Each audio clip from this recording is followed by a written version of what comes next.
Hi guys, Matt here and welcome to Ranger Reviews. Today I'm going to be taking it back to where we first began, Angel Grove, California in August 1993 and Mighty Morphin Power Rangers Season 1. Now before we get going on the review, a couple of things I do want to touch on. Now, as most of you watching this video will probably know, Power Rangers is adapted from a Japanese show called Super Sentai. Now, I'll probably not be mentioning that too much for the simple reason that I've never seen the Sentai, so I don't really know a lot about it. Anything I do know that I cover will just be information that I've heard from other sources. And the other thing is I will be covering the Turbo movie because it's part of the overall Power Rangers storyline and it is in canon a lead-in to the show itself, so I will be covering that. I'll probably do a separate video for the movie and then the show proper in a two-part review. But if you do want me to cover the MMPR movie and the 2017 movie, then please do let me know in the comment section down below, and I will be watching them again anyway, so I am more than happy to do review videos on them if that is something that you guys want to see. So now that all that's been said, let's get into it. So season 1 begins with the pilot episode, Day of the Dumpster, which isn't actually the first version of the pilot that there was at least two unaired versions with a few differences, but this is the one that was shown. So two astronauts are on what is said to be the moon, and they discover what's referred to as a giant space dumpster, and they decide to open it up, releasing the villains of the show, the Empress Rita Repulsa, her Night Goldar, Monster Maker Finster, and Squat and Babu, who basically exist for comic relief and to give Rita somebody to yell at when her monsters get defeated. So an intergalactic wizard named Zordon detects Rita's escape and instructs his robotic assistant Alpha to recruit 5 overbearing and over-emotional humans. And I have to say, I absolutely love the sheer dismay in Alpha's voice when he realises that Zordon is talking about teenagers. It's just funny. Now, one thing I did notice is the fact that obviously there is the iconic Teenagers with Attitude line that we see in the credits for the show, but in the show itself, Zordon uses the overbearing and over-emotional humans line. It's not really significant, it's just something that I did notice. And it's at this point we cut to the Angel Grove Youth Centre Gym and Juice Bar, which fortunately is just referred to as the Youth Centre from this point on. And this is where we meet our soon-to-be Rangers: Red Ranger Jason Lee Scott, Black Ranger Zach Taylor, Blue Ranger Billy Cranston, Yellow Ranger Trini Kwan, and Pink Ranger, and first crush of many 90s kids, Kimberly Hart. I will get into the characters themselves a bit later on in the video. It's also here that we meet, let's face it, the real heroes here. Farkas Bulkmeyer and Eugene Skulovich, aka Bulk and Skull. So Alpha teleports the teens to the command center after Rita has launched an attack by starting an earthquake, and it's here that we get our first look at the command center, which is pretty impressive by 90 standards, let's be honest. Now, most of the Rangers are pretty weirded out by what is going on, not entirely unsurprisingly, but Billy, being the kind of stereotypical geek, shows the kind of childlike wonderment that I felt the first time I saw Old Trafford, to be fair.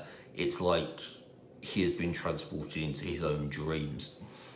So Zordon explains the plot of the show and why he has decided to recruit the teens, and again, most of them are pretty skeptical and don't believe him and decide to walk off, but you can tell that Jason doesn't seem to be quite so sure, and he seems to be paying a bit more attention than the others. So Rita detects them leaving the command center. She's been watching them all on her telescope, and she sends down her foot soldiers, the posse patrol, to attack them. It goes pretty badly, as you might expect, and a personal highlight is the fact that Billy tries to get a posse to wait until he puts his glasses away before attacking. Again, it's just little things like that that just amuse me. So after the teens have all been tossed aside by the parties, Jason persuades them to morph, and for the very first time they become the Power Rangers. After that, they are immediately teleported elsewhere to fight Goldar because stock footage, and we get the first look at the individual Zords and the Megazord. Now, it's fair to say that the individual Zords mainly just exist to form the Megazord, although throughout the season there are a few occasions where we do see the Tyrannosaurus Zord, which is Jason's Zord, operating on its own. But the original Megazord, let's face it, is iconic. It is classic. I think the simplicity of it, as much as anything, is the real beauty of it. It just looks great, to be honest. So eventually the Rangers defeat Goldar and return to the command centre, where they agree to become the Rangers, although Kimberly does try and pull a bit of a fast one and pretending that she's not so sure because the helmet messes up her hair,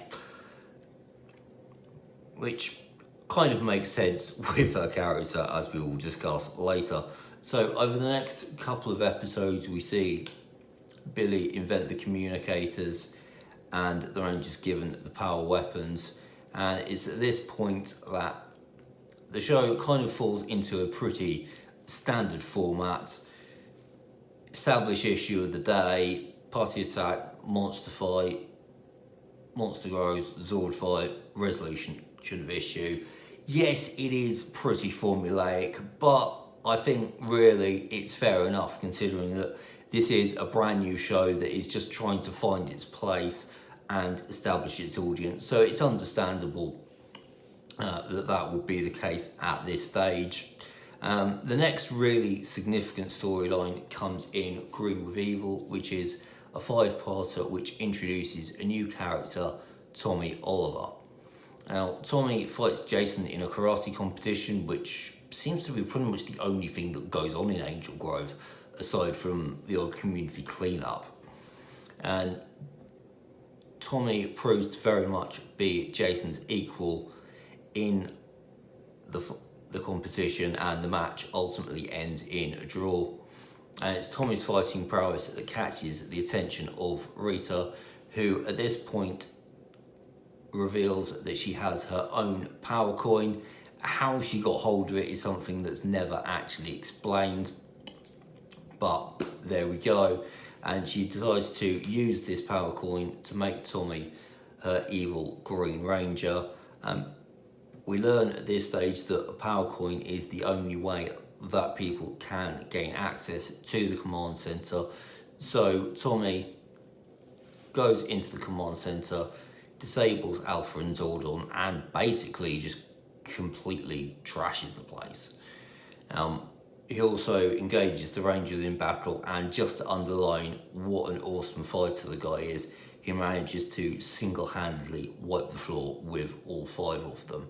Now, there are multiple occasions across the 5-parter where things are looking pretty bleak, and you honestly don't know how the Rangers are actually going to get out of this situation. I think this is part of why the Green Ranger became such a popular, and I'm going to use the word again, iconic character, because it felt like everything was heightened to a level that we hadn't seen before up until this point.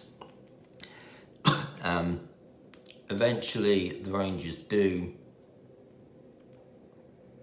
bring Zordon back, and it's then that it's revealed who the Green Ranger really is. and Jason manages to rally them in breaking Rita's spell to free Tommy, which they eventually do by destroying the Sword of Darkness, which he was given earlier on by Rita, and Tommy joins the team. It's also here that we get the first appearance of the Rad Bug, which is a flying car that Billy invents, which allows them to get to the command center while teleportation is down. Now, it seems as though he managed to tap into the command center as technology much in the same way as he did when he invented the communicators, because, as I'd already mentioned, it's been established that the only way to get into the command center is with a power coin. Yes, the Rad Bug is pretty silly, but hey, it's the early 90s, what can you do? And to be honest, it's also kind of cool at the same time. To be honest, surprised they didn't actually use it even more than they did. We also get introduced to another general for Rita called Scorpina, but again, she doesn't really make much of an impact overall. She's not in that many episodes, despite the fact that, again, she proves that she is a pretty impressive fighter in her own right. So it's surprising that we don't see more of her than we actually do. Now, that could be because of stock footage. Again, I don't know, that's just me guessing. Opinions on Tommy these days, it's fair to say, are divided, but love him or hate him, nobody can deny that this was the character that really cemented the popularity of the show at the time. And he was later written out of the show during a two-parter called The Green Candle. I think this was a pretty smart move because, again, stock footage issues meant there was only so much of it. Apparently his counterpart in the Sentai actually died during the show. Of course, they're not going to show that in Power Rangers, except on one occasion, but we'll get to that. And at the same time, despite how popular Tommy as a character was, they didn't want to overuse him. So they decided to write him out for a while. In this two-parter, Rita unveils this magic candle that is made of a special wax that Tommy touched when he worked for her, and the basic point is that when the candle does burn out, it will once again strip Tommy of his powers. Jason does go into the Dark Dimension to try and retrieve the candle, where he has to face off against Goldar for the second time, having originally done so during Green with Evil. But Zack has to retrieve him to help with a monster fight, and ultimately they're unable to retrieve the candle, and Tommy has to give up his power coin and give it to Jason, as it is the only way at that stage to stop Rita from regaining the powers. Now, originally MMPR was supposed to run for 40 episodes and end with the two-parter Doomsday, but such was the massive popularity of the show that they decided to keep it on air and actually contacted Toei, who produced Super Sentai, to produce original footage. And you know what? Fair play to them for doing that, because I'd imagine that is something that's going to cost a fair bit of money. Watching it now, Doomsday still feels like a season finale, to be honest, and it would have been a fitting one had that still been the case. At the end of it, they are given the choice of whether they want to remain Rangers or carry on, and they all immediately decide to carry on. But I think that would have been a neat little way of wrapping it up. And in the end, to be honest, the actual season finale is an episode called An Oyster Stew, which is really just a filler episode and feels like it could have been in place at any point during the final 2/3 of the season. So it was an okay episode as filler as go, but as a season finale, it kind of felt like a bit of an anticlimax. Overall, there were an extra 20 episodes produced. Ultimately, I do feel like that was probably too many. I think if it was down to me, I'd have done an extra 10 episodes, considering that a lot of what came after Doomsday was largely filler.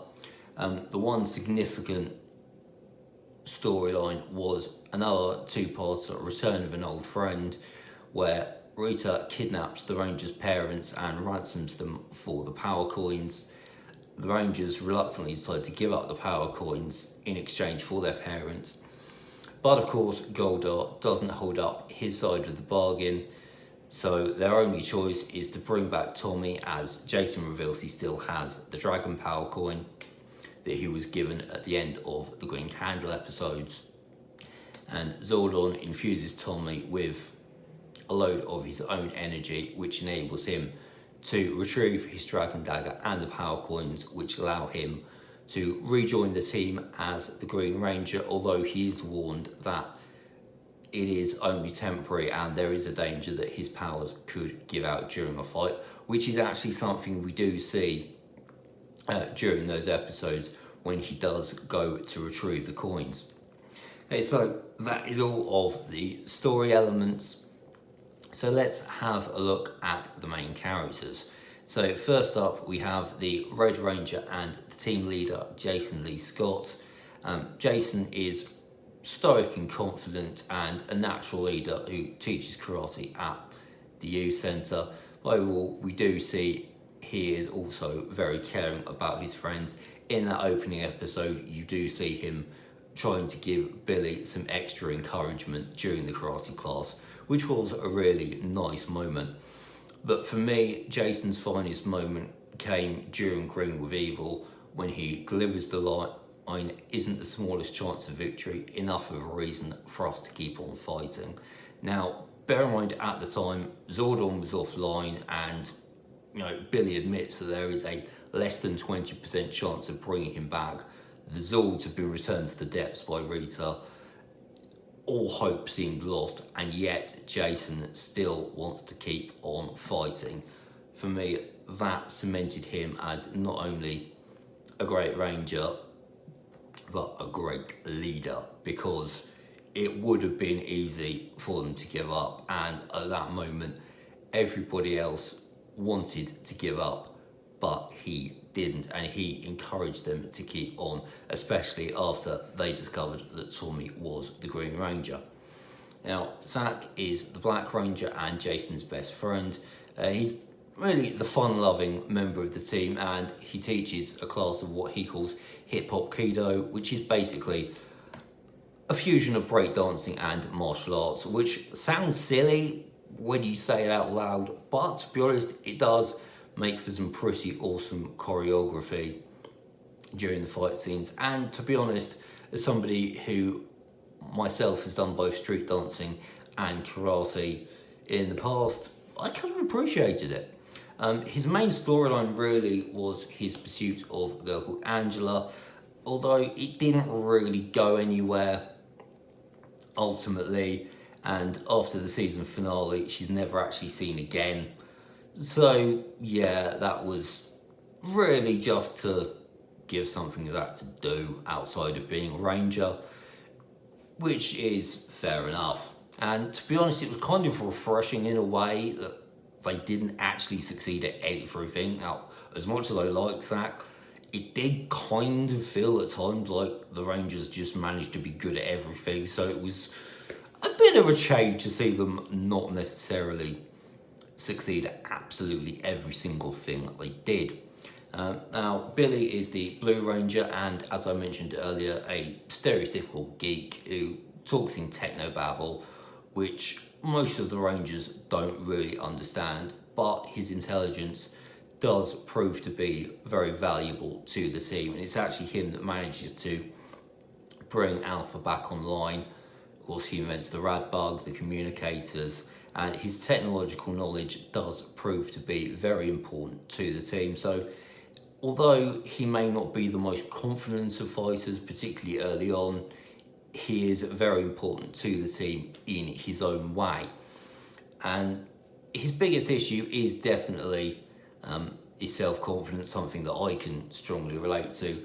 But you do see him trying to rectify it by, enrolling in the karate class, etc. And it's fair to say that as the season goes on, his fighting prowess does improve, and we do see that actually his physique is not too dissimilar to that of Jason and Zach. It's just not shown early on because of the nature of his character. Now we see Trini, the Yellow Ranger. She is unfortunately the least developed of the original 5, but she does have a nice focus episode in episode 2, which is called High Five, where she has to overcome her fear of heights in order to help Billy during a putty attack. She has probably the closest friendship with Billy of the male Rangers, and she's the only one that can really understand his technobabble and translate it to the rest of the group. She is also the best friend of the other female Ranger, Kimberly. Now, there is another thing that I do have to mention, and that is the fact that Tui Trang, the actress that played Trini, tragically passed away in a car accident in September 2001, far, far too young. Now, Kimberly is the Pink Ranger and a gymnast, which is something that will form a key part of her character going forward and is fundamental to her eventual exit a couple of seasons down the line. At first, she's extremely superficial and only really cares about stereotypical stuff like fashion, shopping, blah, blah, blah. And you'd think, at that point, the only thing that was really that likeable about her was her looks. Let's not pretend here. But she does show a lot of growth. I would go as far as to say probably more than anyone, given how she started off. And as time goes on, she does show a much more caring side. So, it's great to see that with how long the season was, although I do feel it went on too long, it does allow her to grow as a person beyond what we do see initially. And then, of course, there is the real stars of the show, Bulk and Skull.